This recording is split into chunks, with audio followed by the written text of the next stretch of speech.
हे गोविंद जय जय। हे कृष्ण गोविंद हरे मुरारे, हे नाथ नारायण वासुदेव। गोविंद जय जय गोपाल जय जय। राधा रमण हरि गोविंद जय जय। हे कृष्ण गोविंद हरे मुरारे, हे नाथ नारायण वासुदेव। गोविंद जय जय गोपाल जय जय। राधा रमण हरि गोविंद जय जय। हे कृष्ण गोविंद हरे मुरारे, हे नाथ नारायण वासुदेव। गोविंद जय जय गोपाल जय जय। राधा रमण हरि गोविंद। हे कृष्ण गोविंद हरे मुरारे, हे नाथ नारायण वासुदेव। राधे श्याम राधे श्याम, श्याम श्याम राधे राधे। राधे कृष्ण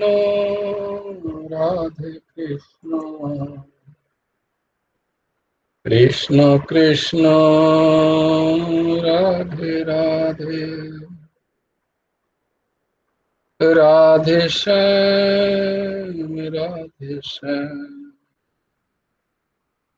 श्याम श्याम राधे राधे। राधे कृष्ण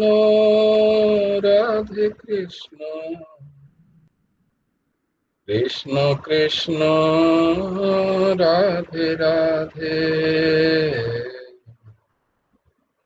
राधे श्याम श्याम श्याम राधे राधे।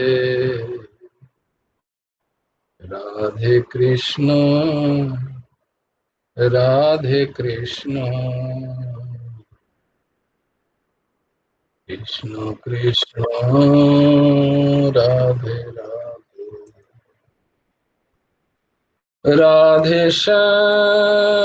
राधे श्याम श्याम श्याम राधे राधे। राधे कृष्ण कृष्ण कृष्ण राधे राधे।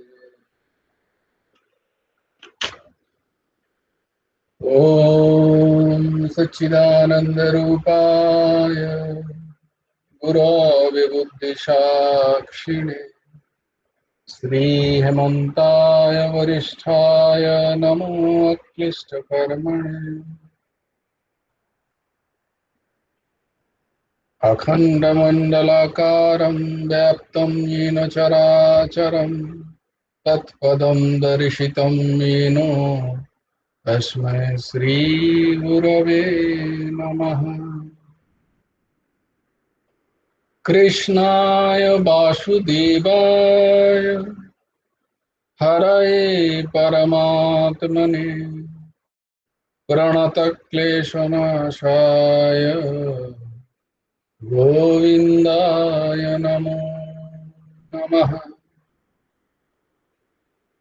कृष्णाय वासुदेवाय देवकी नन्दनाय च नन्दगोपकुमाराय गोविन्दाय नमो नमः। वसुदेवं सुतं देवं कंसचाणूरमर्दनं देवकी परमानन्दं कृष्णं वन्दे जगद्गुरुम्। কুমার চতুষ্পাঠীর আরেকটা অধ্যায় তোমাদেরকে স্বাগত। আজকে কে বলবে শ্লোকগুলো? জয় গুরু রাধেশ্যাম। হ্যাঁ দিদি, বাহ, হ্যাঁ বলো, তুমি তো অনেকদিন বলনি। হ্যাঁ, হ্যাঁ জয় গুরু বলো। রাধে। জয় ধর্মক্ষেত্রে কুরুক্ষেত্রে সমবেতাযুয়োৎসবः মামকাঃ পাণ্ডবাশ্চৈব কিম অকুর্বত সঞ্জয়। यत्र योगेश्वरः कृष्ण यत्र पार्थ धनुर्धर तत्र श्रीविजयभूति ध्रुवा नीतिमतिर्मम। यदा यदा हि धर्मस्य ग्लानिर्भवति भारत अभ्युत्थानं धर्मस्य तदात्मानं सृजाम्यहम्। परित्राणाय साधूनां विनाशाय च दुष्कृतां धर्म संस्थापनार्थाय सम्भवामि युगे युगे। कर्मण्येवाधिकारस्ते मा फलेषु कदाचन मा कर्मफलहेतुर्भूमा ते सङ्गस्थ कर्मणि योगस्थ कुरु कर्माणि सङ्गं त्यक्त्वा धनञ्जय। सिद्ध सिद्ध समभूत्वा समत्वं योग उच्यते। यः कामान् यः सर्वान् पुमांश्चरति निःस्पृहः निर्ममो निरहङ्कारः स शान्तिम् अधिगच्छति। तमेव शरणं गच्छ सर्वभावेन भारत तत्पश्चात् परां शान्तिं स्थानं प्राप्स्यसि शाश्वतम्। तद्विद्धि प्रणिपातेन परिपोषणेन सेवया उपदेक्षन्ति ते ज्ञानं ज्ञानिनः सत्त्वदर्शिनः। श्रद्धवान् लभते ज्ञानं तत्परः संयतेन्द्रियः ज्ञानं लब्ध्वा परां शान्तिम् अचिरेणाधिगच्छति। कार्पण्यदोष अपहत स्वभाव इच्छामि त्वां धर्म संरक्षिता। यच्छयः सनिश्चितं ब्रूहि तन्मे शिष्यस्ते अहं साधिमां त्वां प्रपन्नं। सर्वधर्मान् परित्यज्य मामेकं शरणं व्रज अहं त्वां सर्वपापेभ्यो मोक्षयिष्यामि मा शुचः। चञ्चलं हि मनः कृष्ण प्रमाथि बलवद्धिरं तस्याहं निग्रहं मन्ये वायुरिव सुदुष्करम्। असंशयं महाबाहो मनोदुर्निग्रहं चलम् अभ्यासेन तु कैतङ्ग कौन्तेय वैराग्येन च विहते। पत्रं पुष्पं फलं तोयं यो मे भक्तः प्रयच्छति तदहं भोक्तुम् अपहितमश्नामि प्रजातात्मनः। यत् करोषि यदश्नासि यस्योषि ददासि यत् तत् तपस्यासि कौन्तेय तत् कुरुष्व मदर्पणम्। अनन्यचिन्तयन्तो मां ये जनाः पर्युपासते तेषां नित्यभियुक्तानां योगक्षेमं वहाम्यहम्। अपि चेत् सुदुराचारो भजते मामन्नभाक् साधुरेव स मन्तव्यः समभवसित हि स। मत्तपरस्तरं नात्नात् किञ्चिदति धनञ्जय मयि सर्वमिदं कृतं सूत्रे मणिगणा इव। दैवी एषा गुणमयी मम माया दुरत्तया मामेव ये प्रबोधन्ते मायामेतं तरन्ति ते। जय गुरु राधेश्याम। জয় গুরু রাধেশ্যাম। ভাই, হ্যাঁ দিদি, জয়গুরু রাধেশ্যাম। হ্যাঁ বলছি, ওই নতুন শ্লোকগুলো একটু আমাকে আজকে একটু উচ্চারণ করে বলে দাও না। আচ্ছা, আচ্ছা, জয় গুরু রাধেশ্যাম।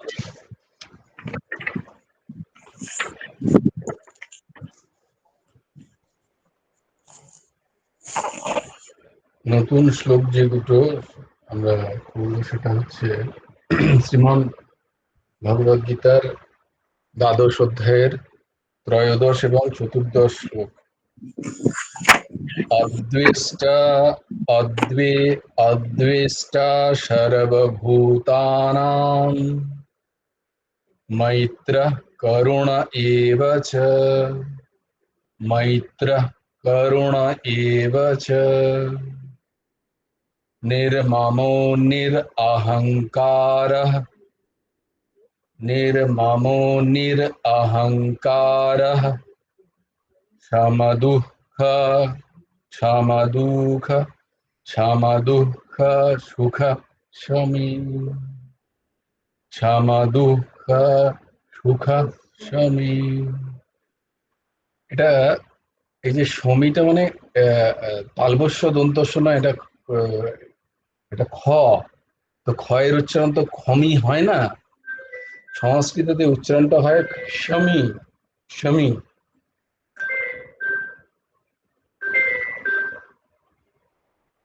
সংস্কৃতে উচ্চারণটা হয় শমী। তো সমাদুঃখ সুখ শমী শমী ময় দীর্ঘই। তাহলে অদ্বেষ্টা দয়ে বয়ে যেহেতু, তাই পেট কাটা মধ্যাহ্ন টয়ে আকার অদ্বেষ্টা সর্বভূতানাম ভূ ভয় দীর্ঘ, তাই দন্তস্য সর্ব সর্ব সর্বভূতানাম मैत्र मैत्र मैत्र करुण एव च निर्ममो निरहंकारः समदुःख सुख शमी।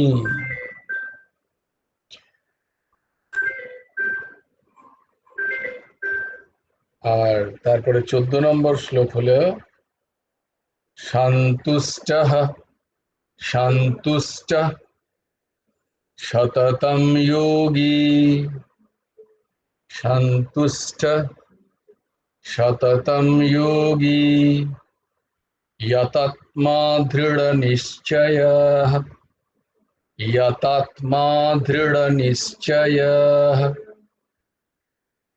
निश्चयः यतात्मा दृढ़ निश्चय निश्चय নিশ্চয় নয় নিশ্চয় নিশ্চয় চ চয়ের উচ্চারণটা চ হয়, আমরা বাংলায় ওটা চ চ করি। নিশ্চয় চয়ের উচ্চারণ চই হয় নিশ্চয়। হ্যাঁ, দৃঢ় নিশ্চয়, এখনো নিশ্চয় হচ্ছে, সময় লাগবে। নিশ্চয় বললে বলে আমাদের দৃঢ় নিশ্চয় বলো না কিন্তু কেবল, যেমন দাস উচ্চারণ করে ওরকম করতে দৃঢ় নিশ্চয় নিশ্চয় নিশ্চয় নিশ্চয় নয় নিশ্চয় নিশ্চয় নয় নিশ্চয়। ময়্যর্পিতো মনো বুদ্ধির ময়্যা মজ্জার্পিত নয় ময়্যর্পিত ময়্যর্পিত मय्यर्पित मनो बुद्धिर यो मद्भक्तः स मे प्रियः यो मद्भक्तः स मे प्रियः।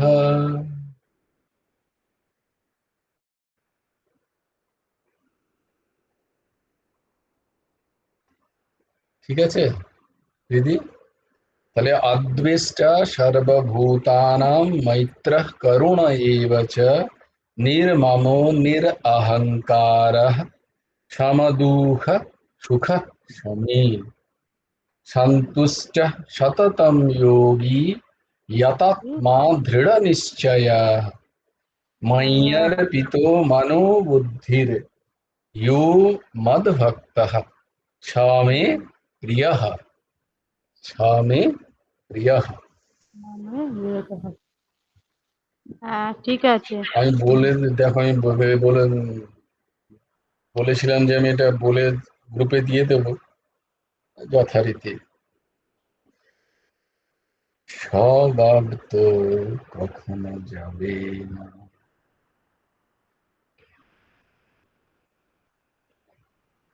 তো আজকের শ্লোক হলো শ্রীমদ্ ভগবদ গীতার দ্বাদশ অধ্যায়। কি নাম? ভাই ভেরি গুড, ভেরি ভাই গুড, অসাধারণ। হ্যাঁ ভাই না বলো। বলে একটু রাধেশ্যামটা বলে নি। হ্যাঁ হ্যাঁ নিশ্চয়ই, অবশ্যই, বলো বলো বলো। ওইদিকে তাকিয়ে বলো, জয় জয় বলো। তুমি ভিডিওটা অন করো না, তাহলে ওকে দেখি ঠিক আমরা আছে ভাই। একটুখানি। রাধে শ্যাম, রাধে শ্যাম, শ্যাম শ্যাম, রাধে রাধে, রাধে কৃষ্ণ, রাধে কৃষ্ণ, কৃষ্ণ কৃষ্ণ, রাধে রাধে। বাহ বাহ বাহ, খুব সুন্দর, খুব সুন্দর, খুব সুন্দর, দারুণ দারুণ হয়েছে, অপূর্ব, খুব ভালো। কি ভালো বলছো তুমি, ওই দেখো কি সুন্দর, যেমন তুমি মিষ্টি দেখতে তেমন তোমার মিষ্টি বাণী, খুব সুন্দর। ছোট ছেলে, আজকে ছোটি মাসি নেই, ছোটি মাসি কোথায়? ছোটি মাসি জয়েন করেনি ওখানে। ওই বুঝতে পারছি। কত সুন্দর, কত সুন্দর, বাহ বাহ। জোরে বলো তাহলে ছোটি মাসি নেই। এগুলো লা দিচ্ছেন, এবার হচ্ছে। ঠান ঠান ঠান্ডান ঠান্ডান। খুব সুন্দর। হুম। তো শ্রীমদ্ ভগবদ গীতার দ্বাদশ অধ্যায়ের নাম হলো ভক্তি যোগ। হ্যাঁ, ভক্তি যোগ। ভক্তি যোগের আজকে আমরা পঞ্চদশ অধ্যায়, এই পঞ্চদশ শ্লোক, পঞ্চদশ শ্লোক আমরা দেখব। তোমাদের আগেও বলেছি, আর যেহেতু এই শ্লোকটা যখন আমরা দেখবো তার আগেও তোমাদের যেন মাথায় থাকে যে আমাদের প্রভু গুরু ভগবানের সব থেকে প্রিয় শ্লোক। আহ, তিনি বলছেন যে শ্রীমদ্ ভাগবত গীতার সব থেকে প্রিয় শ্লোক তার এটি, এবং তিনি সারা জীবন এই শ্লোকটার উপরে সাধন করেছেন। হ্যাঁ, নিজের জীবনকে তৈরি করেছেন, বলছেন যে আমি এই শ্লোকটার উপরে নিজের জীবনকে তৈরি করেছি। তো সেই শ্লোক আজকে আমরা পড়ছি। ইয়স্মান্নো দ্বিজতে লোকো, ইয়স্মান্নো দ্বিজতে লোকো, লোকান্ন দ্বিজতে চার্যः, লোকান্য দ্বিজতে চার্যः চার্যः, यस्मान्नो यस्मान्नो द्विजते लोक, लोकान्वद्विजते च, लोकान्वद्विजते च यः,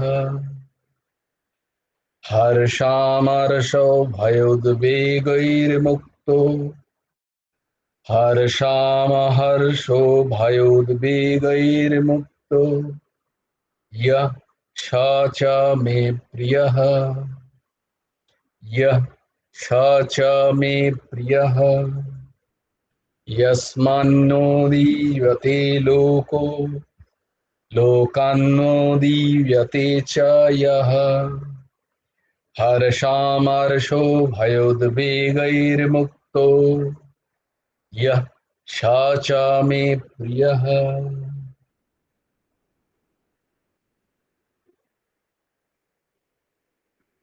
यस्मात्, যার থেকে, লোকः কোনো প্রাণী, না উদ্বীজতে উদ্বেগ প্রাপ্ত হয় না, চ ইহ এবং যিনি নিজেও, লোকাত না উদ্বীজতে কোনো প্রাণী থেকে উদ্বিগ্ন হন না, চ ইহ হর্ষাম অহর্ষ ভয়োদ্বেগৈ, যিনি হর্ষ অমর্ষ ভয় ও উদ্বেগ থেকে মুক্তঃ মুক্ত, স তিনি মে আমার, প্রিয়ঃ প্রিয়।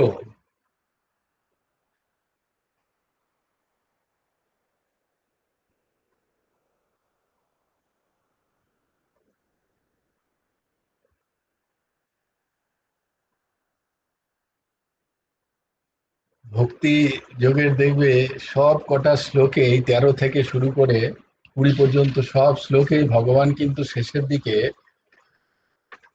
একটা শর্ত রাখছেন যে সব গুণ ভালো, সব গুণ করো, কিন্তু তার সাথে মদভক্ত বলে তারপরে শ্লোকটা শেষ করছেন। আমার ভক্ত হতে হবে তাকে। মদভক্ত সমে প্রিয়া, অনপেক্ষ শুচির্দক্ষ উদাসীন গতব্যাথা সর্বারম্ভ পরিত্যাগী আদি আদি যত গুণ সব বলে যাচ্ছেন, কিন্তু পরে ঠিক ঢুকিয়ে দিচ্ছেন একটু, হ্যাঁ এগুলো হলে হবে বলে, না না, মদভক্ত, আমার ভক্ত হতে হবে।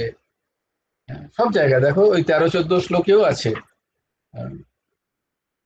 সব বলার পরে অদ্বেষ্টা সর্বভূতানাম মৈত্র করুণ এব চ নির্মম নিরহংকার সমদুঃখ সুখ শমী সন্তুষ্ট সততম যোগী যথাত্মা দৃঢ় নিশ্চয় মাই অর্পিত মনোবুদ্ধির, বলে এই করলেও হবে না, মদভক্ত।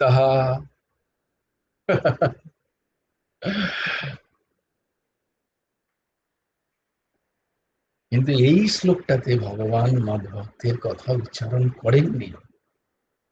হতে পারে আমি ভুল, কেউ হয়তো শুনলে এরকম বলে কিচ্ছু জানে না, বস্তুত আমি সত্যিই কিছু জানি না, কিন্তু কেন জানো এই দাসের বহুদিন থেকেই ভাব যে তার মানে ভগবানকে যারা মানে না, ধরো যারা ভগবানের ভক্ত নয়, ভগবান শ্রীকৃষ্ণ, ভগবান মানে শ্রীকৃষ্ণ, কৃষ্ণাস্তু ভগবান স্বয়ং, তো ভগবান বলছেন এরকম হতেই পারে আমার এই জীব সৃষ্টিতে আমাকেই মানে না কেউ, হতেই পারে। কিন্তু তার মধ্যে যদি এই গুণ থাকে,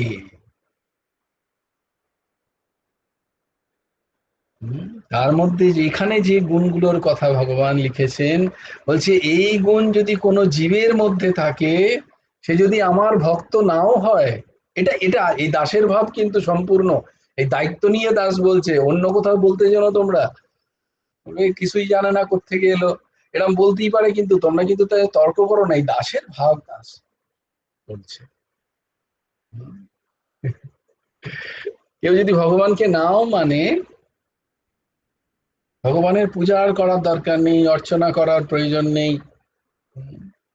কোনো পূজা জপ তপ কিচ্ছুর প্রয়োজন নেই, কিন্তু তবুও আমি কি ভগবানের প্রিয় হতে পারি না? কেউ বলতেই পারেন, ভগবান এই তো বলছেন যে সবকিছু তো প্রকৃতি প্রকৃতি প্রকৃতি, তিনি আমার মনটা কি একবার দেখবেন না, আমার মনের স্থিতি, এরম কেউ কেউ বলেনও বটে, তাই না বলো? তো ভগবান বলছেন হ্যাঁ হ্যাঁ আমি দেখবো, মনও দেখবো আমি। এইসব বাহ্যিক কি যেন এও বাহ্য এও বাহ্য, এইসব বাহ্য বিষয় ঠিক আছে তুমি করো না, কিন্তু তোমাকে তাহলে এরকম হতে হবে, কিরম হতে হবে না, যস্মান্নদিজতে লোকান লোকান্নদিজতে চ যঃ হর্ষম আমার্ষঃ ভয়োদ ভয় উদ্বেগৈর্মুক্তঃ ইয়া যে সা চ মে প্রিয়, সে আমার খুব প্রিয়, সে আমার খুব প্রিয়।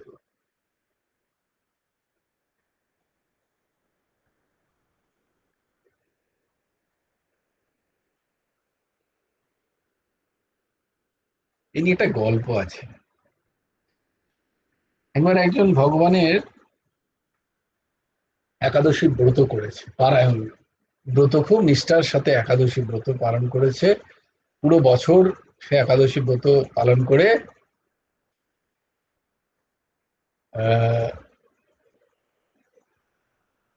এবার তিনি একাদশী ব্রত পারায়ণ করবেন, মানে ওটাকে পারায়ণ বলে, একটা ব্রতর অনুষ্ঠান নিলাম যে 12 মাসে আমি একাদশী করব, হরিবাসর করব, 12 দুগুণে 24টা দিয়ে আমি তারপরে আর করলে ঠিক আছে, না করলে করব না, কিন্তু এই 24টা করার পরে আমি কিভাবে পারায়ণ করতে পারি না, সবাই বলে যে কোনো সন্ত মহাত্মা ব্রাহ্মণ আদি এদেরকে ভোজন করাতে হবে, যে যে অন্ন ভোজন করাবে। ওই দেখো সেই মনে আছে কি তোমরা যে অম্বরীশ মহারাজ দুর্বাসা মুনিকে ডেকে একাদশী পারায়ণ করবেন বলে সে কি কাণ্ড। তো সেরকমই একজন একাদশী ব্রত করে তিনি পারায়ণ করবেন। তো চারিদিকে খুঁজে খুঁজে কাউকে না পেয়ে, কোথাও পাচ্ছেন না একজনকে, তাই দেখলেন যে আপনি একজনকে দেখলেন যে তুমি কিছু ভগবান বলেছেন কাউকে যদি না পাও তাহলে কোনো দুস্থ কোনো ক্ষুধার্ত ব্যক্তিকেও তুমি যদি পাওয়াও তাহলে সেটাও পারায়ণের মধ্যেই আসে। তো এরকম এক ক্ষুধার্ত ব্যক্তিকে নিয়ে এসছে, তো তাকে চান টান করিয়ে ভালো বস্ত্র দিয়ে সুন্দর অন্ন সেবন করিয়ে আর সেকে তো তাকে বলছে তুমি কি ভগবানকে মানো? বলে না না ওইসব আমি কিছু মানি না, দূর আমার তো খিদে পেয়েছে, ভিখারি তুমি ডেকেছো তাই খাচ্ছি, দিয়ে আর চিন্তা আর ভগবানকে গালমন্দ করছে, মানে নাকি আর কি নাস্তিক এরকম ভাব। তো তাকে দিয়ে ওই যিনি ওরকম একাদশী পালন করেছে সে এত রেগে গেল শেষকালে, রেগে গিয়ে তাকে তো যা পড়ো নাই, তাই তোমার কোনো ইয়ে নেই, হ্যান ত্যান নেই। তো ভগবান তার স্বপ্নে এসছে সেদিন রাত্রে, বলছে হ্যাঁ রে তুই আমার ভক্ত কি করে হবি? বলে কেন প্রভু? ও যে তোমাকে এত বাজে বাজে কথা বলছিল। বলছে দেখ ওর কত বয়স হবে, প্রায় 50-60 বছর বয়স হবে। বলে হ্যাঁ তা তো হবে। বলে 60 বছর ধরে ওকে আমি জল দিচ্ছি পান করার, ওকে আমি সূর্যের রশ্মি দিচ্ছি, ওকে শ্বাস প্রশ্বাসের জন্য বায়ু দিচ্ছি, ওর 60 বছর পর্যন্ত এই দেহ যে রক্ষা আছে যে অন্ন সেটাও আমিই যোগাচ্ছি, আর এই 60 বছর ধরে ও কিন্তু আমাকে গালমন্দই করছে, তবু একদিনও আমি তোকে কিচ্ছু বলিনি, আর তুই একটা দিন 5 মিনিট সহ্য করতে পারলি না? ও একটু বলতো ক্লাস চলছে, পরে কালকে কথা বলবো। তো তো বস্তু তো এটা এরম অনেক দেখা যায় যে আমার মতো যারা ভক্ত অভিনয় করে তারা মালা তো জপছে, কিন্তু জপতে জপতে অন্যকে গালমন্দও করছে। হ্যাঁ, রাধেশ্যাম করছে, সুন্দর তিলক সেবাও আছে, কণ্ঠীও ধারণ করেছে, বেশভূষা ভালো, সাত্বিক আহার করে, কিন্তু অপরের দোষ দর্শনও হচ্ছে, অপরকে অপরকে ছোট দেখানোর চেষ্টা, এরকম এরকম হয়, এরকমও হয়। তো ভগবান এখানে বলছেন এরকম যদি কেউ হয়, এটাই দাসের ভাব সম্পূর্ণ। কিরকম না, এই গুণগুলো থাকতে হবে তার মধ্যে, যার থেকে কোনো প্রাণী উদ্বেগ প্রাপ্ত হয় না। এটা তো একটু সোজা, বলে এটা তো করা যায়, তাই না বলো? যে যার জন্য কোনো প্রাণী উদ্বিগ্ন হন না, এটা তো করা যায়। ঠিক আছে বাবা, আমি সৎসঙ্গ করেছি, আমাকে আমি যাকে খুব শ্রদ্ধা করি, যাকে আমি আমার সমস্ত কিছু অর্পণ করেছি, সেই গুরু ভগবান আমাকে বলেছেন যে দেখো বাবা তোমার জন্য যেন কেউ কষ্ট না পায়। আজকে সকালে একজনকে উপদেশ দিতে তো খুব আমি মাহির, নিজে অনুসরণ করি না, কেউ কিছু বললে খুব ভালো ভালো উপদেশ আমি দিতে পারি। এই আমি মানে এই দাস আর কি, অহংকারী দাস, নিজের জন্য সেটা ব্যবহারের জন্য নয়, অপরকে বলার জন্য সিদ্ধহস্ত। কিছু মনে না থাকলেই সঙ্গে সঙ্গে বিভিন্ন জিনিস মনে পড়ে যায়, তাকে এত সুন্দর বলি সেভাবে যে খুব বড় মহাত্মা এই সব বোধহয় অনুসরণ করে, বিন্দু মাত্র তা না। তো একজনকে সেটাই বললাম যে বাবা দেখো অন্য কারোর জন্য, অন্য কারোর উদ্বিগ্নর কারণ তুমি হয়ে না, পড়ে না যাও। তো এখানটা শুরু করো না। তো অন্য কারোর উদ্বিগ্নের কারণ তুমি হয় না, তার মানে তুমি কিন্তু কারোর ঝগড়ার কারণ হয়েও না। তোমার সাথে লোকে ঝগড়া করতেই পারে, কারণ তোমার প্রারব্ধের কারণেই তোমার চারপাশে ব্যষ্টি এসছে, তাই না? তো তারা তো তোমার ঝগড়া কোথায় যাবে? তুমি এদের সাথে একদিন ঝগড়া করেছো, তো সেটা তো তাহলে না ফিরিয়ে দিলে তো তোমার এই ঝগড়া কাটবে না। এই যে সংস্কৃতি, এই যে বন্ধন লেগেছে, এই বন্ধন ততক্ষণ না কাটবে যতক্ষণ কর্মসংস্কৃতি চলে যাচ্ছে। তো যাকে তুমি মেরেছো তাকে, সে তো তোমার তো মার খেতেই হবে, এবং উল্টে যদি আবার চারটে মারো তাহলে আবার কোনো না কোনো জন্মে এসে খেতে হবে। এ তো চলতেই থাকবে। যদি তুমি উল্টে মেরে দাও তাহলে আবার তোমাকে খেতে হবে। তো তাই জন্য সহ্য করো, সহ্য করো। সহো সহো সহো, सहना ही एकमात्र उपाय है। सहना है, सह लो। না হলে দূরে সরে যাও আস্তে আস্তে, যদি সম্ভব হয়। না সরতে পারলে সহলো। কারণ সব কর্মই আসে তোমাকে কারোর ক্ষমতা নেই তোমার গায়ে একটা আঁচড় পর্যন্ত কাটার, কারোর ক্ষমতা নেই। এটা বুঝতে সময় লাগে, অনেক সাধন, কারোর ক্ষমতা নেই। অর্ঘ্যবাবু বলবেন কিছু প্রশ্ন, বলো। জয় গুরুদেব স্যার, হুম আমার এইরকমই একটা কোশ্চেন ছিল আর কি, হুম মানে আজকেরই ঘটনা আর কি। হুম একজন মহিলা আর কি স্বামীর সাথে ঝগড়া করেছে না কি করেছে, সে আমাদের 7টা থাইরয়েডের ওষুধ খেয়ে নিয়েছে, 7টা মানে 60। তো শুনতে পাচ্ছি না, তাকে তো দাঁড়া এক সেকেন্ড। স্বামীর সাথে ঝগড়া করে গেছে, হ্যাঁ হ্যাঁ, দিয়ে কি করেছে? 7টা থাইরয়েডের ওষুধ খেয়েছে, মানে 60, 60, 70, 60। 60টা থাইরয়েডের ওষুধ খেয়েছে, বেশ। হ্যাঁ, মানে সুসাইডের জন্য, যাই হোক।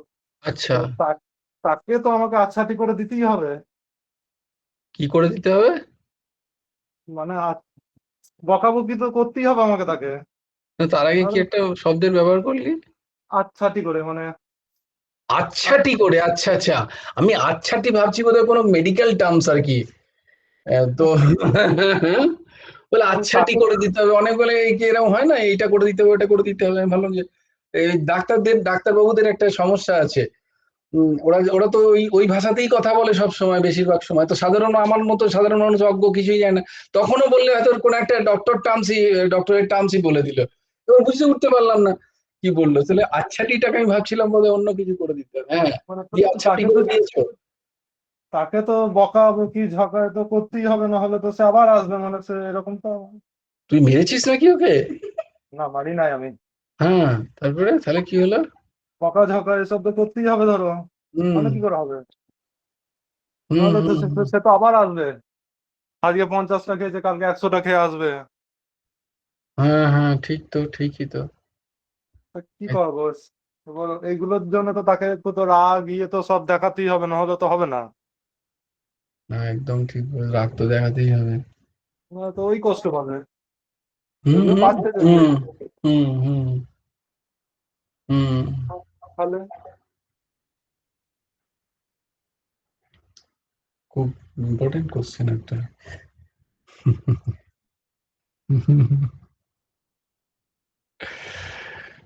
হরি ওম তৎসৎ।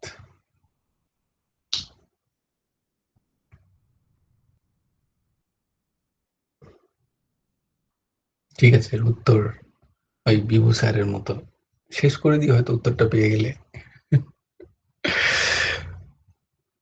তো এর উত্তর আগে দেওয়া হয়েছে বারবার, তুমি চিন্তন করছো না। বারবার উত্তর পাওয়ার পরেও তুমি চিন্তনে বসছো না, বসার সময় হয়তো নেই তোমার, তাই জন্য এই একই প্রশ্ন বারবার ফিরে আসছে তোমার মধ্যে। উত্তর পাচ্ছ, চিন্তন হচ্ছে না, বা চিন্তনটা হয়তো উত্তরটাকে ঠিক ন্যাচারালি চিন্তন না হলে আহ উত্তরটা ঠিক মনে বসছে না, গাঁথছে না। তো আসবো উত্তরে। হ্যাঁ, ঊর্ধ্বসীমা বলো।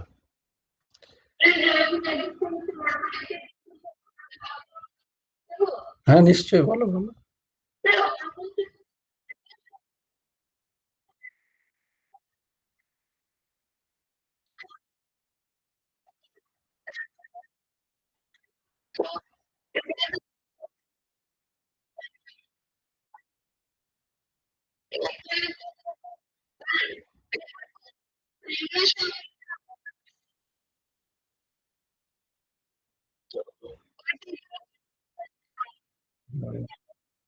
একেবারে ঠিক।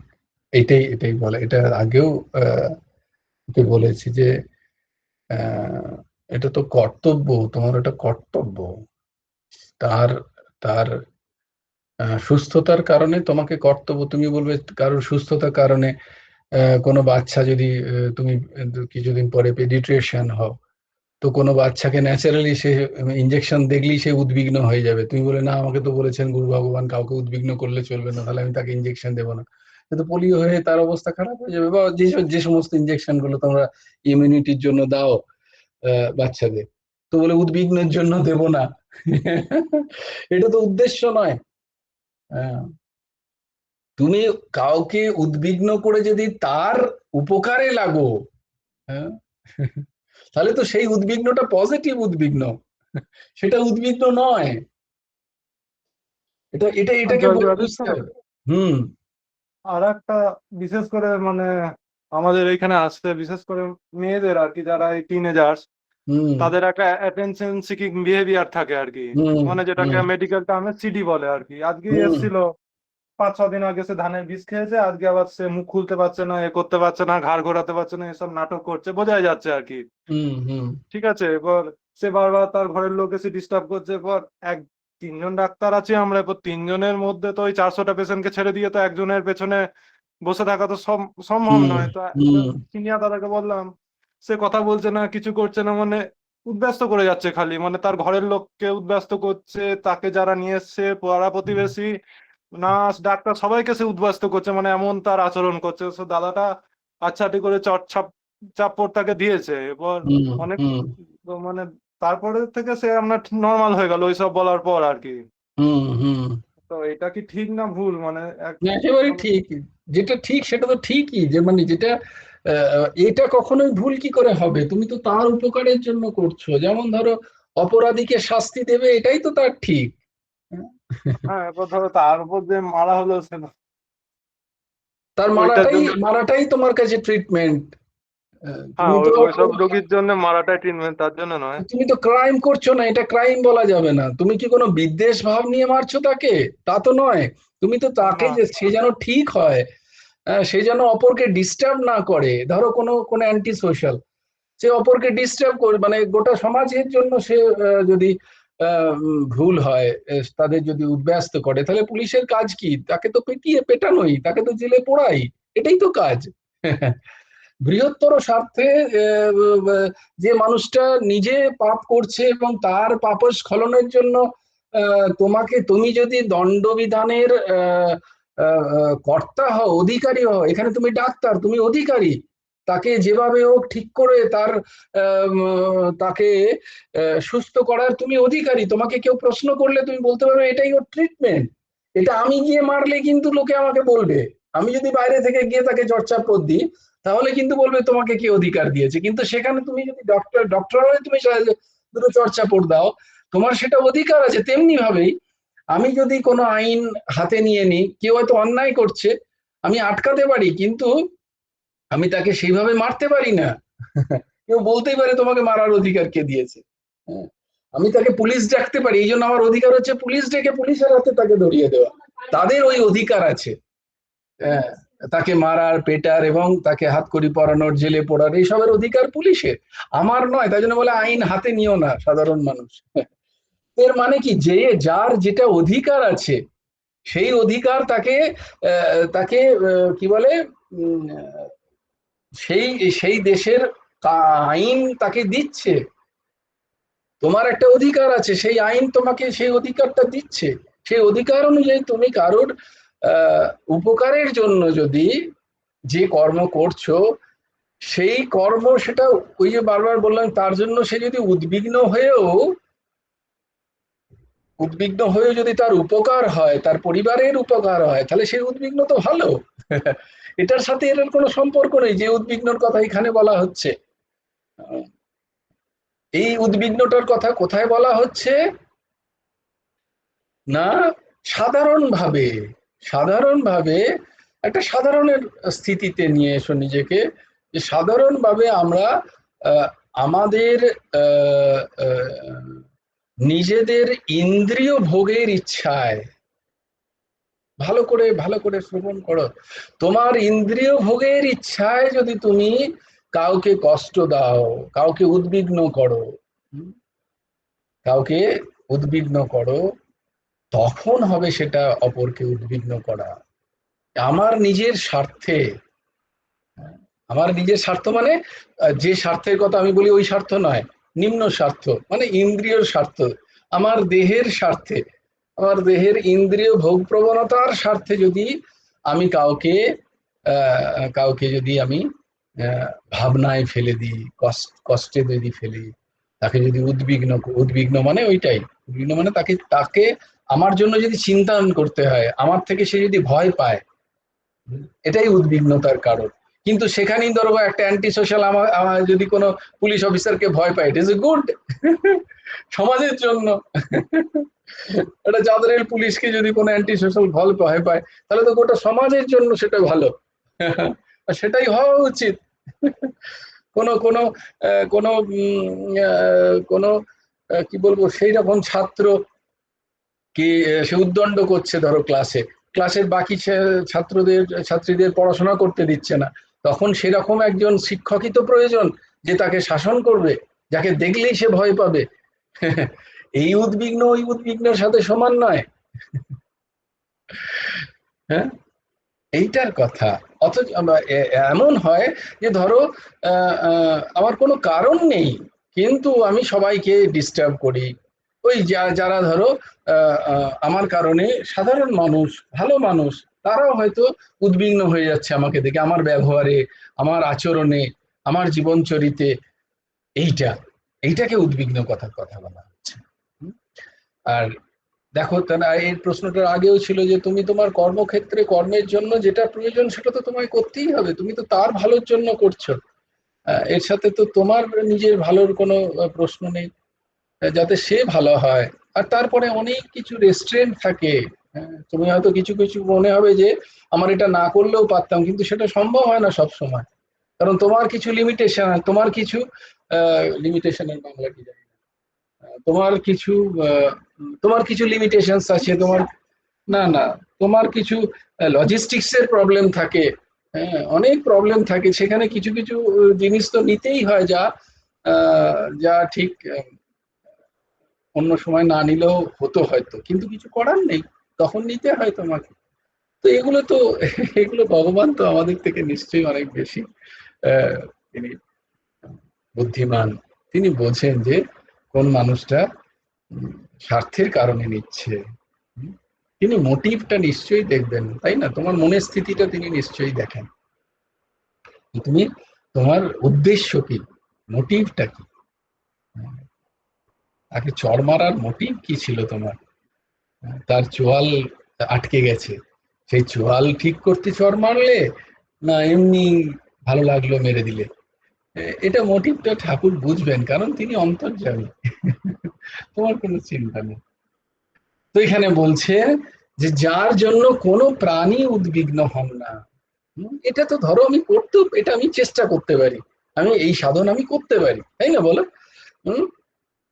কাল থেকে আমি করতে পারি যে আমি যথাসাধ্য চেষ্টা করব আমার জন্য যেন কোনো প্রাণী উদ্বিগ্ন না হয়, এটা আমি চেষ্টা করব। আমার জীবন এমন তৈরি করব, আমি সবার সাথে ভালো করে কথা বলবো, আমার আচার ব্যবহারে যেন এমন উগ্রতা প্রকাশ না পায় যে কারোর কষ্ট হলো, কারোর খারাপ লাগলো, কেউ আমার জন্য হয়তো আমাকে ভয় পাচ্ছে, তাকে আমি গিয়ে ইজ করে দিলাম যে না, কেন ভয় পাচ্ছ আমাকে। এইভাবে আমরা একটা ভালো মানুষ হওয়ার চেষ্টা শুরু করতে পারি নিজে থেকে। এটা তো করতেই পারি, তাই না বলো? এটা তো সবাই পারে, এটা তো আমাদের হাতে।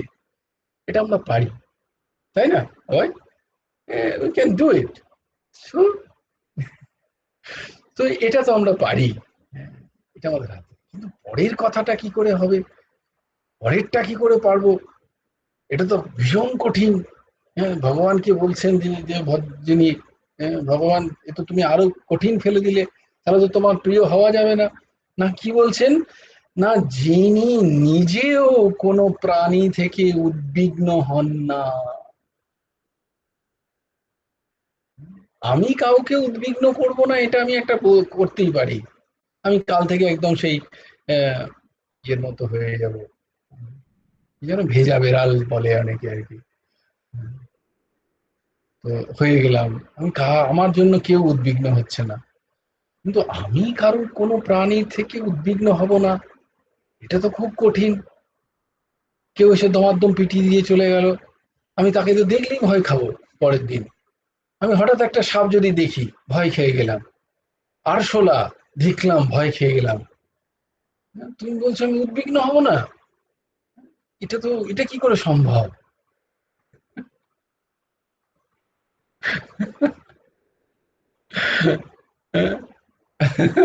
আমি হয়তো কাউকে করলাম না, এটা আমার হাতে, কিন্তু অন্য প্রাণী, কত প্রাণী আছে, কত রকম প্রাণী আছে। হ্যাঁ, শুধু মানুষই নয়, কত রকম প্রাণী।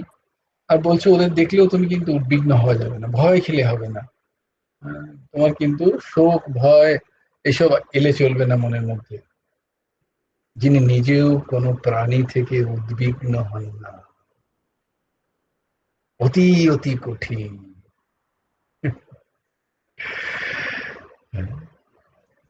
এটা কি করে হবে, এটা কি করে হবে?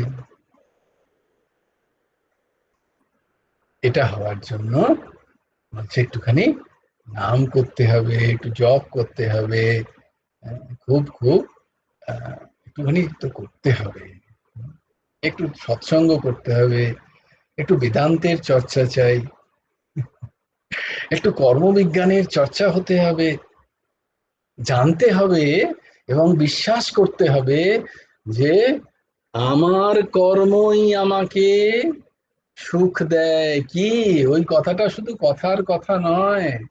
হ্যাঁ, শুধু একটা কথা মুখস্থ করার জন্য এটা বলা নেই, এর একটা গভীর তাৎপর্য আছে। যে এটা মনে গেঁথে নেবে তার পক্ষেই ওটা সম্ভব এই আচরণ করার, যে না কই কাউকে সুখ দুঃখ দাতা, আমাকে দুঃখ দেওয়ার ক্ষমতা কারুর নেই, কোনো জীবের নেই, কোনো প্রাণীর নেই, একটা ছোট পিঁপড়েরও নেই আমাকে আমার গায়ে উঠে আমাকে সুড়সুড়ি দেয়। मान लो ये बात, মাননা কঠিন হয়ে যাতা है, কারণ আমাদের মনের স্থিতিও এরকম নয় না। দেখো একটা খুব ছোট্ট বিষয়, এই গোটা আধ্যাত্মটা একটা মান্যতার মধ্যে টিকে আছে, শুধুমাত্র একটা ছোট্ট মান্যতার মধ্যে টিকে আছে। যে জানো তোমরা কোন মান্যতায় টিকে আছে? একটা ছোট্ট মান্যতা মাত্র, মেনেছি। মান্যতা সত্যি নয়, মান্যতা তো জানো নিশ্চয়ই, বাংলায় যেটাকে মান্যতা বলে, মানে যেটা মানা হয়েছে, যেটা সত্যি নয়, যেটা মিথ্যা সম্পূর্ণ, আমি মেনেছি ওটা, যার কোনো প্রমাণ নেই, নিজেই প্রমাণ করতে পারবো না। কি একটা মান্যতা, একটা ছোট্ট মান্যতায় এই গোটা পৃথিবী চলছে, যুগ যুগ চলছে, দুনিয়া চলছে, কোটি কল্প চলে যাচ্ছে, একটা ছোট্ট মান্যতা মাত্র। কি বলে, এটা তো প্রায়ই শুনি, কিন্তু আমরা ওটাই মানি না যেটা একটা মান্যতা, এটা মিথ্যা। কি না, আমি শরীর,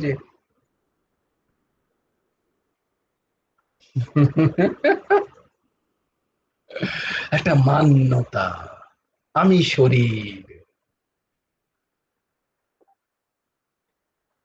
হ্যাঁ বাবা, হ্যাঁ বাবা, ঠিক আছে, আমি শরীর, এই মান্যতা। দেখো দুনিয়া চালাচ্ছে নাকি এই মান্যতাটা, একটু ভাবো, একটু দেখো, একটু বিচার করো, একটু বসো চুপচাপ, একটু চুপচাপ বসে দেখো, একটাই মান্যতা, গোটা দুনিয়া চলছে, সংসার চলছে, হ্যাঁ? জীবন চলছে, মৃত্যু চলছে, একটাই মান্যতা, ছোট্ট মতো আমি শরীর। এই মান্যতাটাকে দিন হাঁটিয়ে দাও, এমন আচরণ করো যে আমি শরীর নই। দেখো সব বেদান্ত সব তোমার কাছে পরিষ্কার জল হয়ে যাবে। গীতা একদম জলের মতো সব পরিষ্কার, সমস্ত ব্যাখ্যা। কিন্তু পারছি না, কি অদ্ভুত, কি অদ্ভুত, কি অদ্ভুত একটা জিনিস, কি অজ্ঞান একটা, যে এইটুকু মান্যতাটাকে আমি সামান্যতম কমাতে পারছি না, যুগ যুগ ধরে সাধন করেও একটু একটু কমে মাত্র। সাধকরা বলছেন, আমি নই, পরম পরম সাধকরা বলছেন যে প্রচুর প্রচুর জপ সাধন ধ্যান তপ কৃচ্ছ সাধন করার পরে সামান্যতম কমে দেহাত্মবোধ, এটাই বলে মান্যতা। দেহকে আত্মবোধে নিয়েছি,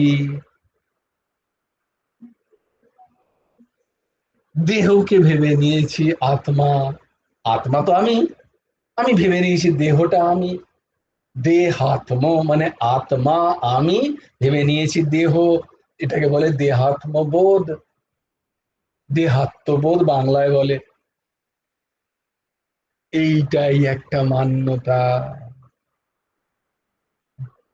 যতদিন না এই মান্যতা যাবে ততদিন আমাকে কোনো প্রাণী উদ্বিগ্ন করতে পারবে না, এটা করা সম্ভব নয়। অতি কঠিন, অতি কঠিন। যাদের একমাত্র দেহাত্মবোধ চলে যায় তারাই নির্ভয় হয়ে যায়। কি বলছেন? এবার দেহাত্মবোধ কি করে যাবে? এ তো খুব কঠিন জিনিস। ভগবান বলছেন সক্রিদ এব প্রপন্নায় তবাস্মিতি চ याचते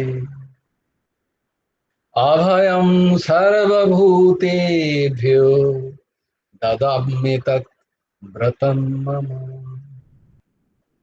নয় জ্ঞান মার্গে যাও, নয় কর্ম মার্গে যাও, নয় যোগ মার্গে যাও, আর ভক্তি মার্গে যদি তুমি বলে দাও হে প্রভু আমি অন্য কারোর নই, আমি তোমার, আমার এই দেহ গেহ মন বুদ্ধি চিত্ত অহংকার পঞ্চ ইন্দ্রিয় পঞ্চ জ্ঞানেন্দ্রিয় পঞ্চ কর্মেন্দ্রিয়, কোথাও কিছু আমার বলে কোনো জিনিস নেই, সবকিছু তোমার। সক্রিদ এব প্রপন্নায়, একমাত্র যদি কেউ আমাকে ধরে নেয় তাহলে আমি ব্রত নিচ্ছি, তাকে সর্বভূতের ভয় থেকে মুক্ত করে দেব। স্মৃতি একই, ওখানেও দেখো দেহাত্মবোধ আর নেই, তখন দেহ তুহু তুহু বোধ হয়ে গেছে। তখন এই দেহটার আমার নয়, তখন এই দেহটা ভগবানের। এর হাত কাটা গেল না, এর পা কাটা গেল না, এতে সুন্দর কেউ কি বলে সোনার কি বলে জড়ি দেওয়া কাপড় পরিয়ে দিল না, এই কাপড় কেউ ছিঁড়ে টেনে নিল, তাতে কি যায় আসে কার? ভক্তের স্থিতি এইটা হয় যে ভক্ত তখন ভাবে যে প্রভু এই যে বস্তু এই সম্পত্তি তো তোমার, তাহলে এই সম্পত্তিতে যদি কেউ আঁচড় কেটে দেয় বা এই সম্পত্তিতে যদি কেউ মালা পরায়, এটা আমি কি করে আমার মধ্যে নিচ্ছি? এটা তোমার সম্পত্তি, তুমিই পড়াচ্ছ, তুমিই নিচ্ছ। তাই তার আর কোনো উদ্বিগ্ন নেই, কারণ তার তখন কি হয় না, তার তখন প্রাপ্তিতে হর্ষ নেই, অপ্রাপ্তিতে বিষাদ নেই, তার তখন অন্যের প্রতি ঈর্ষা নেই, অমর্ষ। অমর্ষ জানো কখন হয়? ঈর্ষা জানো কখন হয়? যখন কেউ আমার থেকে বেশি উন্নতি করে, আমার থেকে বেশি, একই সময় একই জায়গায় পড়েছি, কেউ আমার থেকে একটু বেশি হয়ে গেল, ভালো হয়ে গেল, বেশি পেয়ে গেল, সম্মান, মান, প্রতিষ্ঠা, তখন আমার মনের মধ্যে যে একটু চিনচিন চিনচিন একটা ভাব আসে, দেখবে মুখে যতই হাসি, এই দাসের স্থিতি বলছি আমি, সবাইকে আর নয়, কারণ আমি গীতা ক্লাস করি না, আমাকে তো আচরণ করলে হবে না, অন্য কাউকে বললেও হবে না, কিন্তু মনের ভেতরে একটা চিনচিনে ভাব আসছে, দেখো ও পেয়ে গেল, এটা কি, হ্যাঁ, আরে খুব সুন্দর, কনগ্রাচুলেশন, হোয়াট নিউজ ইয়ার, দারুণ ব্যাপার, উপর থেকে বলছি, কিন্তু কিন্তু ভেতরে ঠিক সহ্য হচ্ছে না। এটাকে বলে পরশ্রী কাতরতা। একেই বলে অমর্ষ। এই যে বলে হর্ষাম হর্ষ অমর্ষ, নয় কেউ কিছু দিয়ে গেল, মালা পরিয়ে দিয়ে গেল, খুব হর্ষ হয়ে গেলাম, এটা বেশ গদগদ ভাব, হ্যাঁ, না না, এসবের প্রয়োজন নেই, এগুলোর কি দরকার ছিল বলুন তো, ছিচু, কিন্তু ভেতরে ভেতরে খুব ভালো লাগছে, আহা হা, দেখো, হ্যাঁ, এমনি এমনি কি করেছে বলো, এমনি এমনি আমি একটা একটা একটা একটা মানুষ তো বটে, আমি এত কিছু করেছি বলেই আজকে সবার সামনে, না না, এগুলো কোনো প্রয়োজন ছিল না, এগুলো কি দরকার, আমাকে করবেন না, গুরুদেবকে দিন, ছি ছি, আমাকে প্রণাম করবেন না, গুরুদেবকে প্রণাম জানান।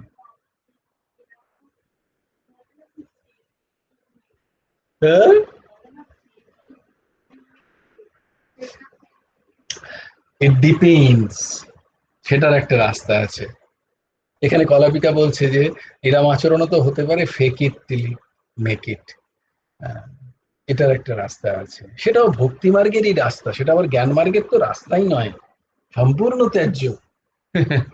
ভক্তি মার্গেই বলে যে তুমি নাটক করতে করতে করতে করতে কখনো হয়তো তুমি ওই ভাবে চলে আসবে, ওই যেমন রাজা হয়ে গেছে, করতে করতে করতে করতে হঠাৎ একদিন ভাবছি সত্যিই তো আমি রাজা, আমি কেন আর নাটক করবো, সে এতদিন ধরে নাটকই করছিল, কখনো কলাপিকা মুখার্জি হয়ে, কখনো পিনাকি মুখার্জি হয়ে সে কর্তা হচ্ছিল, একদিন সে জেনে গেল আমি তো সত্যিই কর্তা, আমি তো এতদিন যখন নাটক করছিলাম সব নাটকের কর্তা ছিলাম আমি। তো বলে এটা অমর্ষ, অন্যদের উন্নতি দেখে নিজের ভেতরে যদি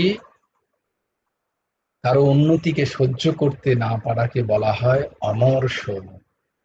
অন্য লোকেদের নিজের মতো অথবা নিজের থেকে বেশি সুখ সুবিধা, অর্থ, বিদ্যা, সম্মান, যশ, প্রতিষ্ঠা ইত্যাদি প্রাপ্ত হতে দেখলে সাধারণ মানুষের পরশ্রী কাতরতা থাকে, কারণ অন্যের উন্নতি তাদের সহ্য হয় না, এটাকে বলে অমর্ষ।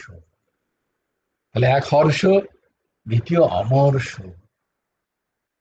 তৃতীয় ভয়, চতুর্থ উদ্বেগ, উদ্বেগ থেকে যে মুক্ত, সে আমার প্রিয়। এখানে কিন্তু ভগবান বলেননি আমাকে ভক্ত হতে হবে, আমাকে অর্চনা করতে হবে, আমাকে বন্দনা করতে হবে, কিন্তু বলছেন না কোথাও, এখানে ভগবানের ভগবত বিশ্বাসের কথাও কোথাও নেই। তিনি বলছেন তুমি কোনো প্রাণীকে উদ্বিগ্ন করো না, আর চেষ্টা করো যে তুমি যাতে কোনো প্রাণী থেকে উদ্বিগ্ন হইও না, নিজের মনকে, মনের স্থিতিকে সেই জায়গায় নিয়ে এসো, অযথা কোনো বিষয় প্রাপ্তিতে হর্ষবোধ হইও না, তাহলে বিমর্ষও তুমি হবে। আর কি, অমর্ষ হইও না, অন্যের উন্নতিতে ঈর্ষাবোধকে ছাড়ো আস্তে আস্তে, ভয় খেও না, উদ্বিগ্ন হইও না, এই সবের থেকে মুক্ত হয়ে যাও, তুমি আমার অতি প্রিয় ব্যক্তি হয়ে যাবে, আমার অতি প্রিয় জীব তুমি। আর এই শ্লোকটি গুরু ভগবানের আদর্শ স্বরূপ। চেষ্টা করি, আমরাও চেষ্টা করি যাতে এইরকম হতে পারি।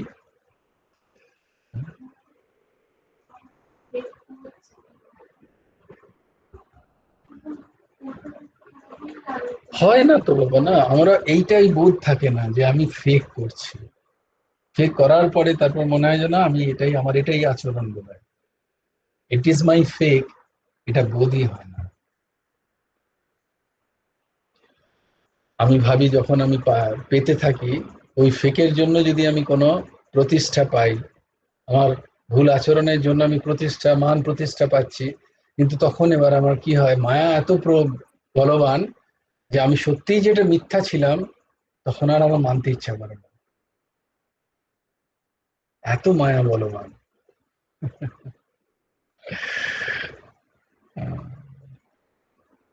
তাই জন্য এখানে পণ্ডিত প্রবর রামসুখ দাসজি মহারাজ বলছেন, কখনো কখনো কিছু সাধকের চিত্তেও অন্য সাধকদের আধ্যাত্মিক উন্নতি এবং প্রসন্নতা দেখে বা শুনে কিঞ্চিত ঈর্ষাভাব উৎপন্ন হয়, কিন্তু সে যদি ভক্ত হয় সে জানে আমারই প্রভু এই রূপে এসে বিরাজ করছেন। সে যদি ভক্ত হয় ঠিক ঠিক, তাহলে তার এই বিকার থেকে সে সর্বতোভাবে মুক্ত থাকে, কারণ তার কাছে তার প্রিয় প্রভু ব্যতীত অন্য কারো আর কোনো পৃথক অস্তিত্বই নেই। আমি কম ও বেশি, বা আমি বেশি ও কম এর বোধই তার থাকে না। তার সর্বত্র তারই প্রিয়তমের ভাব জাগে,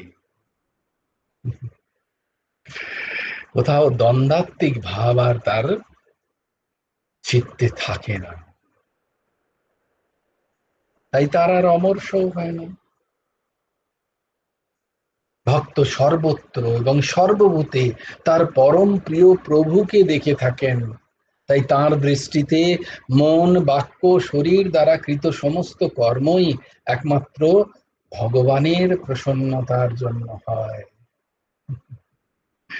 এরূপ অবস্থায় ভগবান যে ভক্ত হয় সে কোন প্রাণীকে কষ্ট দিতে পারে? আর যখন কেউ আসে তাকে কষ্ট দিতে, তার একটাই বোধ হয় যে আমার প্রভুই এসছিলেন এই রূপে। একবার এক সাধুকে খুব পিটিয়েছে একজন, কোথাও ভিক্ষে চাইতে গেছিল, দিয়ে সেখানে পড়েছে হয়তো সেরকমই মানুষজনের কাছে। সাধু দেখলেই রেগে যায়, কেউ কেউ দেখবে সাধু দেখলেই রেগে যায়, অসুর প্রকৃতির লোক, রাক্ষস প্রকৃতির লোক, তারা তারা সাধু দেখলেই লেগে যায়, মিনমিন করছে, ভিক্ষে চাইছে, এদের কাজ নেই কর্ম নেই, অপরের টাকা পয়সায় রাধে রাধে রাধে রাধে। মার পেট, কেউ কোথাও ছিল না, ধরে এনতার পিটিয়েছে, পিটিয়ে তার অবস্থা খারাপ, সে কোনো রকমের জায়গায় ধুসছে। এবার তার যে আশ্রমের সবাই দেখছে যে এখনো এলেন না, কি ব্যাপার, সবাই খোঁজ খোঁজ খোঁজ। তো সেই আশ্রমে যারা অনেকে নিয়ে এসে তাকে দেখেছে একটা নর্দমার পাশে, সে কোনো রকমে তার শেষ নিঃশ্বাস ত্যাগ করবে অবস্থা আর কি, হাত মরার থেকেও 3-4 মরা আর কি হয়ে গেছে। তো তাকে তুলে নিয়ে এসে কোন রকমে এই প্রভুকে ওটা, প্রভুকে ওটা। তারা জানে প্রভু, যারা মেয়ে মেরেছে তারা কি আর জানবে? তারা তো এরকম একটা ভিখারি, গেরুয়ার বেশধারী, তাকে এনে খুব সেবা শুশ্রূষা করেছে। এবার তার অনেক চেনাশোনা আছে, পুলিশের অনেকে তাকে শ্রদ্ধা করেন, তারা এসছে, প্রভু বলুন আপনি কে আপনাকে মেরেছে, কে আপনাকে মেরেছে? অনেক সুস্থ হওয়ার পরে বললো, কেন তুমিই তো মারলে।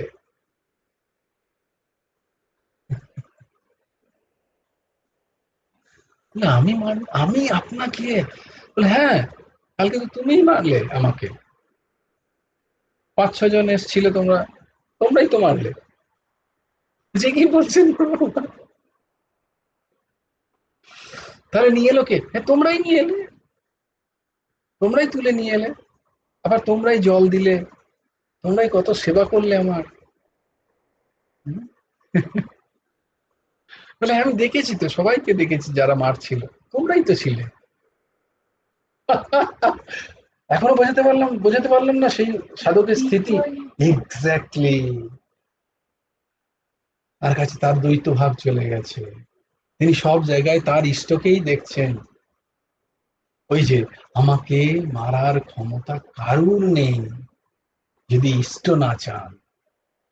আমার প্রভু সর্বত্র সর্বদা আমি জানি, তাহলে কার ক্ষমতা আছে, কোন প্রাণীর ক্ষমতা আছে যে আমাকে ছোঁয়, কারণ সেই প্রাণীর ভেতরে তো সেই আমার ভগবান আছেন। এতাবদেব জিজ্ঞাসম তত্ত্বজিজ্ঞাসনাত্মনঃ अन्वय व्यतिरेकाभ्याम यत् यत् सर्वत्र सर्वदा। শুধু সর্বত্র না, সর্বদা। সর্বদা মানে সবক্ষণ, 24 আওয়ার্স, ইন্টু 7, ইন্টু 30, ইন্টু 12। আমার ইষ্ট বর্তমান সব জায়গায়। কারুর ক্ষমতা নেই, একটা পোকারও ক্ষমতা নেই এসে তোমাকে কামড়ে দেওয়ার, যদি না তোমার সেটা কর্মে থাকে।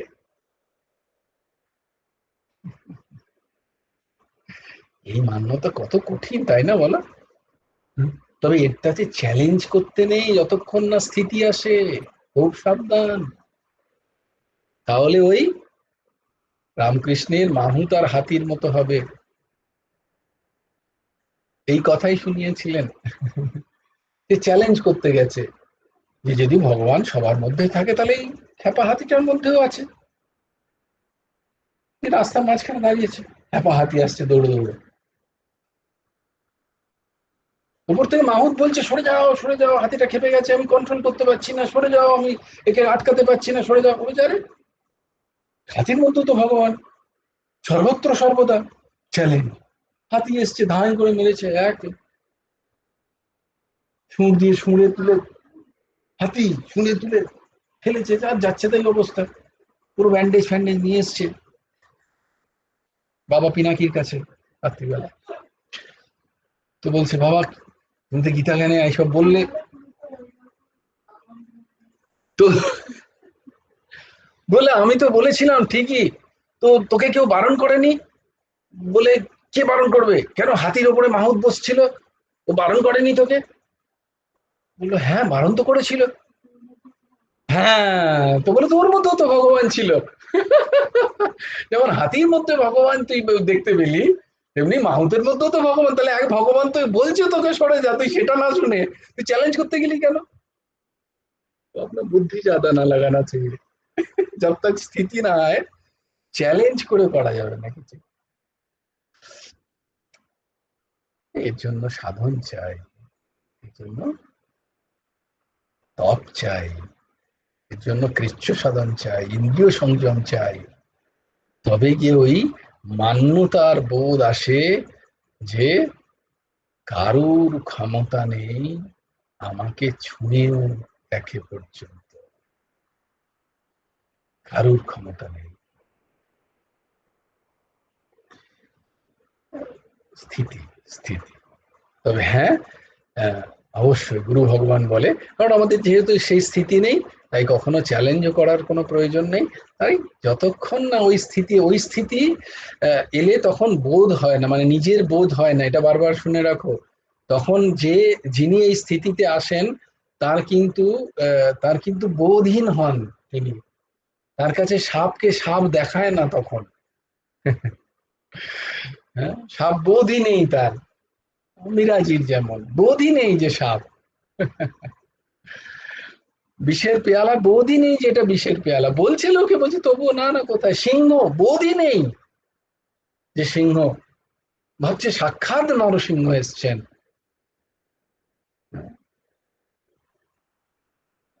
রত্নাবতী বোধহয়, রত্নাবতী রানী, রাজস্থানের ঘটনা, সত্য ঘটনা। তার তার তার অতি সিংহ বব্বর্ষের নরখাদক সিংহ লেলিয়ে দিয়েছেন তারপর। তার সমস্ত সখীরা দেখে পালালো, কিন্তু তার স্থিতি দেখো, এই হচ্ছে স্থিতি, চ্যালেঞ্জ নয়। তার স্থিতি, সে দেখছে সামনে যে সাক্ষাৎ ভগবান নরসিংহ আসছেন। তার স্থিতিই নেই যে সে দেখছেই না তো তাকে, যে সে সিংহ। আরতির থাল নিয়ে আরতি করছেন, নরসিংহের আরতি করছেন, মালা পরাচ্ছেন। আর উপর থেকে দেখছে যারা পাঠিয়েছে, তারা দেখছে কোন সা জাদু हो रहा है, এই কি জাদু করছে। তিলক পড়াচ্ছেন, ভক্তমালে আছে, সত্য ঘটনা। সিংহকে আর যে সিংহ নরখাদক সিংহ, সিংহ চুপ, হ্যাঁ শাম, আরতি করে মালা পরিয়ে তিলক সেবা করে যখন প্রণাম করছেন তখন সিংহ ফিরে গিয়ে যারা যারা পাঠিয়েছে সবাইকে মেরেছে। ভক্ত কি স্থিতি, তো চ্যালেঞ্জ নয়, এটা স্থিতির জায়গা। এর জন্য সাধন চাই, এই জন্য দেহর ভাবই নেই তখন। সে জানে আমি সাক্ষাৎ ভগবানের, ভগবান এই রূপে এসছেন, আমি ভগবানের ভক্ত, এই ক্ষমতাই নেই ভগবান আমাকে কেন ক্ষতি করবেন কিছু। যেমন প্রহ্লাদের স্থিতি, সবাই ভয় খাচ্ছেন, সাক্ষাৎ লক্ষ্মী মা যেতে ভয় খাচ্ছেন, কিন্তু প্রহ্লাদ দেখো চুপচাপ দাঁড়িয়ে দাঁড়িয়ে তারই সামনে দাঁড়িয়ে কি সুন্দর স্তুতি করছে। স্থিতি, ভক্তের স্থিতি। जय जय श्री राधे, जय जय श्री सीताराम, हर हर महादेव। भज गुरु हेमंत देव राधे श्याम, जप हरे कृष्ण हरे राम, जय गुरु राधे श्याम, राधे श्याम राधे श्याम, श्याम श्याम राधे राधे, राधे कृष्ण कृष्ण कृष्ण राधे राधे। जय गुरु राधे श्याम, श्री गुरार्पणमस्तु, श्री हेमंत देवार्पणमस्तु। जय गुरु राधे श्याम। সবাই ভালো থেকো, সুস্থ থেকো। 8টা, আজকে অনেক রাত হয়ে গেল।